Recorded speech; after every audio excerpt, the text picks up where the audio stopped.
এয়া চাওক গাইছ আমাৰ ওচৰৰখন দলঙৰ অৱস্থা বাকীখিনি দেখুৱাই আছো। হেল্ল' গাইছ, আমাৰ ওচৰতে এটা কেঁচা ৰাস্তা আছে, তাকে আজি দেখুৱাম আপোনালোকক, চাই থাকিবচোন। এয়া চাওক গাইছ, কেঁচা ৰাস্তাটো আহি পালো আমাৰ ওচৰৰ পৰা বেছি দূৰ নহয়, অলপমান খোজ কাঢ়িলে পায়।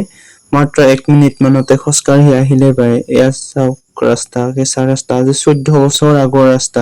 তথাপিও এনেকুৱাই হৈ আছে, আজিলৈকে ভালেই নকৰিল ৰাস্তাটো ভাল কৰিম বুলি আৰু চাওক গাইছ, কিমান চনত স্থাপন কৰিছিল দলংখন। ইয়াৰ প্ৰুফ দেখুৱাই আছো বা প্ৰমাণ দেখুৱাই আছো। এয়া চাওক, দ্বিতীয় ৰেকিবৰ দিন আছিল। বিধায়ক মানে ছয়গাঁও সমষ্টিৰ গোটাইখিনি ছয়গাঁৱে হৈছিল। এতিয়া আৰু ৰাস্তাৰ সিপাৰৰ খিনি বকচৈ গাঁও সমষ্টিৰ পৰে, ইপাৰৰ খিনি পলাশবাৰী সমষ্টিৰ পৰে। এয়া চাওক কিমান চনত 2012 চনৰে দলং, আজিলৈকে ভালেই নহল। আৰু এইখন দলংখন হৈছে, দলংখন দেখুৱাই আছো কেনেকুৱা একদম গাটা হৈ গৈছে। এইখিনি কাৰণ ৰাইজে ভাল কৰিব নোৱাৰে, ইমান এনেকুৱা গৰাখহনীয়াৰ দলঙত, সেইকাৰণে অসুবিধা হয়। ৰাইজে কেনেকৈ ভাল কৰিব, আৰু ইমান একদম দলংখনৰ অৱস্থা নায্য, ভালে কৰা নাছিলে। এইখিনিতো আৰু ৰাইজে মাতি পেলাই বা কাবাই মাতি পেলাই সেইখিনি সমান কৰিছে।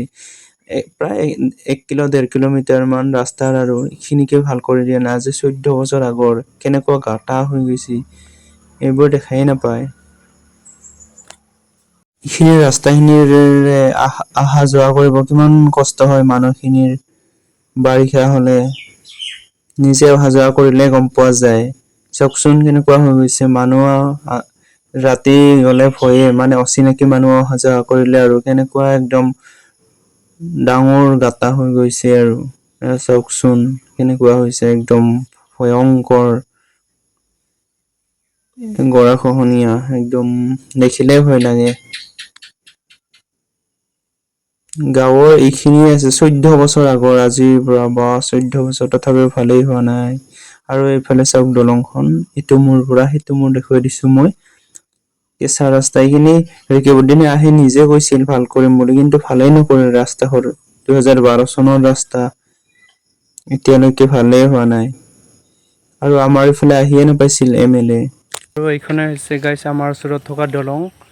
সাকৰীয়া বুলি কৈছিল, বৰ্তমান পাটগাঁৱৰ নেপালী পৰাত নেপালী পৰা বুলি কোৱা হয়। মানে সাকৰীয়া, আগতে সাকৰি পাৰ হৈছিল আৰু সেইকাৰণে সাকৰীয়া দলং বুলি কৈছিল। এতিয়া পাটগাঁও বা নেপালী পৰা বুলিয়ে কোৱা হয়।